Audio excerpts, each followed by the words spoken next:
Coming up on Buckeye TV, we'll look at Monday's upcoming solar eclipse and how best to prepare, plus previews of a few on-campus events like the Moving Image Production Students Senior Showcase and an esports tournament hosted by Ohio State. We'll also look into how college students here can look to reduce their carbon footprint in light of rising pollution rates. These stories and more on Buckeye TV.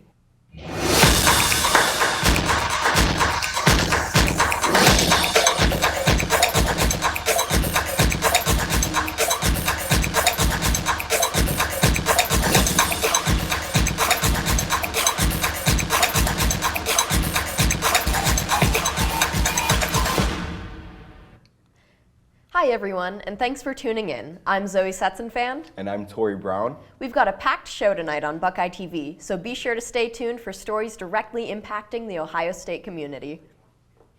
Up first, many people are readying their cameras and planning their viewing locations for Monday's solar eclipse. Our very own reporter Zoe Setzenfan gives us the scoop on another important component of the preparations for this rare event, proper eye protection. This coming April 8th, there will be a total solar eclipse going across parts of North America. Many Americans have even made plans to travel for this. But one thing they're forgetting to pack? Solar eclipse glasses. When looking at the sky, it's extremely important to wear proper eye protection. But what counts as proper eye protection? For those of you wondering, Dr. Zimmerman has the parameters. Which ones are approved? They should have a marking on them, typically on the temple arm of the sunglasses. It should say ISO 12312-2, and if it has that labeling on it, those glasses should meet the standards for eye protection. There's also a handy trick to make sure that these glasses are safe to be used for the eclipse. Another thing you could do is, if you have a pair, is to take your cell phone flashlight and turn it on as bright as you can, and then look at it with this eclipse glasses on, and you should barely be able to see it. But what are the potential dangers of not using proper eye protection? And the thing is, it's just so bright that if you're exposed to looking at the sun for 6, 10, 20 seconds, okay, that actually can permanently damage your photoreceptors, the rods and cones in the back of your eyes. And sometimes it's temporary, but in some cases, if the exposure is too long, it actually could result in permanent damage. Don't forget your shades, and safely enjoy the solar eclipse. For Buckeye TV, I'm Zoe Setzenfan. In other news, do you want to win a brand new laptop? If you have the right gaming skills, you just might have a chance. Reporter Nathan Mader has the story. I'm here at the Esports Arena at Lincoln Tower as Ohio State hosts one of the largest Smash Bros. Ultimate tournaments it's had in recent years. The esports department recently secured a sponsorship with tech company Lenovo, meaning competitors are fighting for their slice of over $1,000 in prizes, with the winner taking home a brand new Lenovo Legion laptop. Let's take a look. How's this team set up? So So we were fortunate enough, Lenovo had approached us interested in doing some type of event, and we proposed a couple of different ideas, and one of them that really stuck and they were excited about was a campus tournament series. And so our Smash event that we had on the 24th is the first of 6 that we'll be having throughout the year. And we were really excited. This is the first time we've had this type of sponsored event in years in the space, and so it was great to be able to work with them on this. We're really excited to continue to work with them throughout the year. A player called Soft as Silk took home the grand prize after sweeping the finals. But for those that didn't win, the event served as a great opportunity to meet up with friends and others in the Smash Bros. Scene after a period of relative inactivity. I feel like they're seen as a community more, and it gives them a chance to prove to a bigger organization and a bigger community of what they're capable of, even. So we're giving that opportunity to meet each other in this community and to really show off what they have. Yeah. Big hit Silk. You just need one and you're back in it. And he gets gimped again. No. He hit him with the shield stall. No momentum, no edge grab. This has been Nathan Mader reporting for Buckeye TV. Thanks for watching. Thanks, Nathan. We're getting closer to the long-awaited solar eclipse on Monday, which will actually be Ohio's first total eclipse since 1806. A total solar eclipse involves the moon passing between the sun and the earth. What we see here on Earth is the track of the moon's shadow as it completely blocks the sun for 4.5 minutes, casting a dark shadow both in the sky and on Earth. For Buckeyes planning to view the eclipse, point of greatest duration will be Avon Lake, Ohio, which is 23 miles west of Cleveland in Lorain County. Beyond securing protective eye gear, the Ohio Emergency Management Agency is advising those who view the eclipse to be careful to avoid looking at the sun through cameras or phones. We'll be back shortly, Buckeye TV, with a look into Ohio State's own moving image production program to see how its seniors are preparing for their upcoming showcase. This story and more when we come back from the break.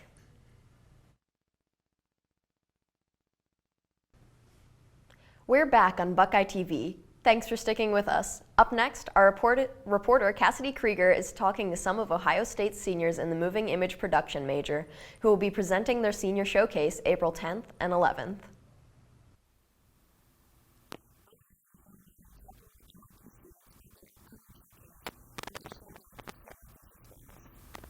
The Moving Image Production seniors have been working on their senior thesis films since the start of the school year in August.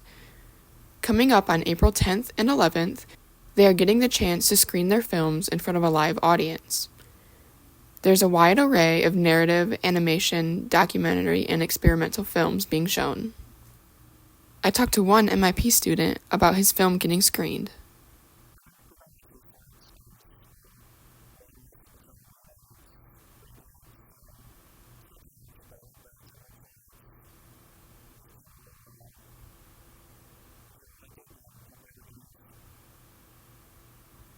Friends and family and the general public are invited to the screening to show their support for the senior class. You can go to wexarts.org to get free tickets for the show. There's a limited number of tickets available, so make sure you get them now.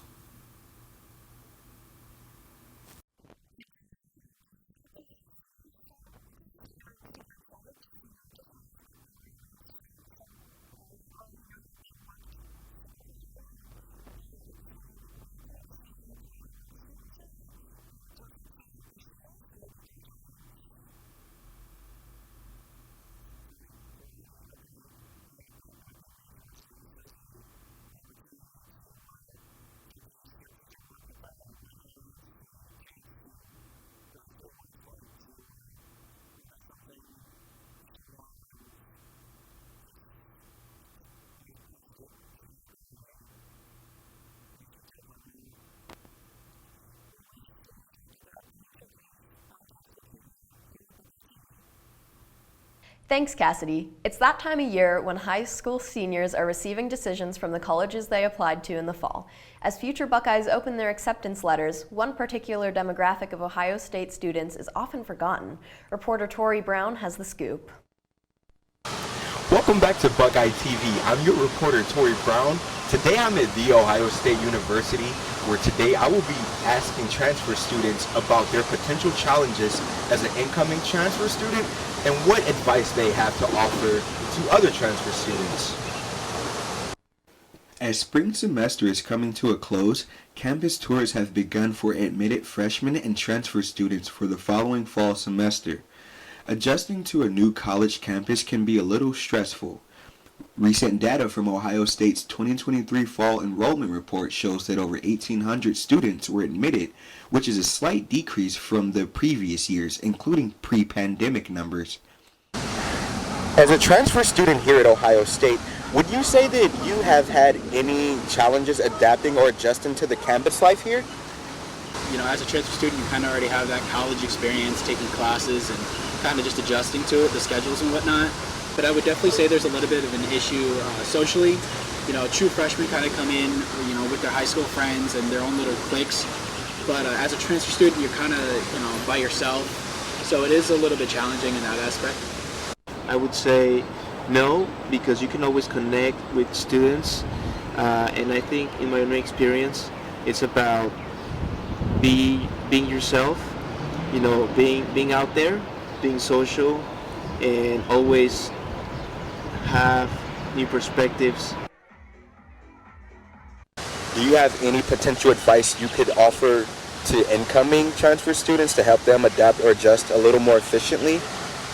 I would say just, try to get more involved, go to the games whenever they happen, try to go to the student clubs or student fairs whenever they happen. Just try to be engaged and get involved. Always try out new things, because there's a lot of different things out there on campus. As you've just heard, there seems to be some mixed feelings about student adaptation to campus life here at Ohio State. However, new transfer students joining the Buckeye community seem to eventually find their foundation and structure in campus life. This has been Tori Brown with Buckeye TV. Thanks for watching and have a great day. Thanks, Tori. Turning towards more national news, new sonar images were discovered showing the wreckage left at the bottom of the river after the Baltimore Bridge collapsed on March 26th. After a massive cargo ship hit the Francis Scott Key Bridge, the structure crumbled almost instantly, presumably killing 6 construction workers, though 4 bodies are still missing. As the collapsed bridge's remains are being cleaned up, the U.S. Navy's Naval Sea Systems Command is producing images of the underwater wreckage as it sits at the bottom of the river. The bridge's collapse is still raising many questions about the safety of other bridges around the country. Though many of us here in Ohio are concerned about similar collapses over the Ohio River in Cincinnati, structural engineers seem to think the age of the John A. Roebling Bridge, which has been an Ohio landmark for 150 years, means that its structural integrity is more sound than many of the country's newer bridges. Coming up next on Buckeye TV, we'll be taking a look at how college students can make their contribution to fight pollution by reducing their carbon footprints. We'll be back after the break.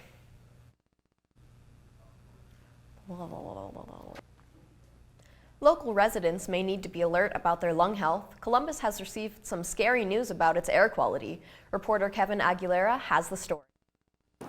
As of recent, Columbus, Ohio has been given the title of most polluted major city in the entire United States. This report comes from a Swiss air technology company called IQ Air.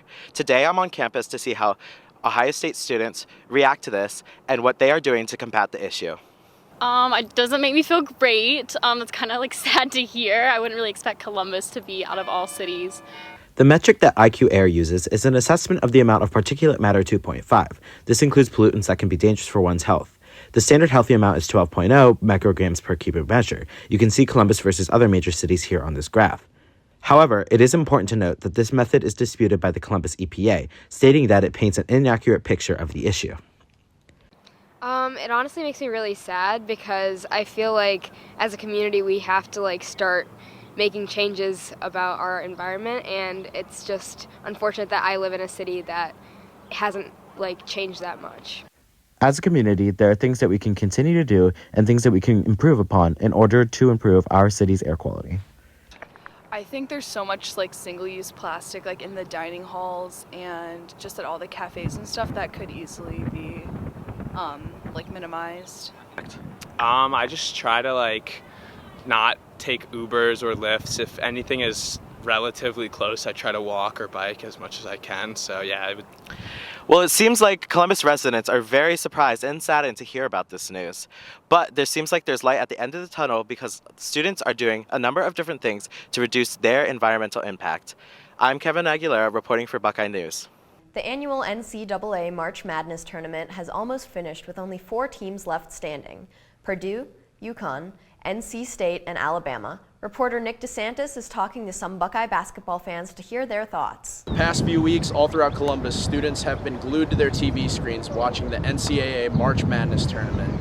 Let's find out what students think about the tournament this year and what their hopes for OSU's team are for next year. With only 4 teams remaining in the tournament, let's see which team students want to see win most. I'm rooting for Purdue, so I have all my brackets, so stick with Purdue. I guess Purdue, since they're in the Big Ten, but I'm rooting for anybody but Alabama. At the start of the tournament, the team that students wanted to see win most might be different than the team that they wanted to see win now. For the tournament, I had UConn winning it all. I actually had UConn going all the way, so it's still alive in that sense, but I'm rooting for Purdue. Unfortunately, the Ohio State men's basketball team did not make it into the March Madness tournament this year. Let's see what students' hopes are for the team next year. I gotta hope so. I mean, new head coach, you gotta imagine that we gotta be able to do something next year. I mean, we gotta. There's no other option. Man, with the new coach, I hope they're able to do something, at least make it interesting. I'd like to see them make a run in the Big Ten tournament at least. As you can see, students are hoping that Purdue wins this year's tournament, even though some of them did pick UConn on their bracket. There's also very high hopes for the OSU men's basketball team next year. I'm Nick DeSantis with Buckeye TV. Thanks, Nick. After the break, we'll be hearing about some helpful tips for all college students anxiously preparing for final exams. See you after the break.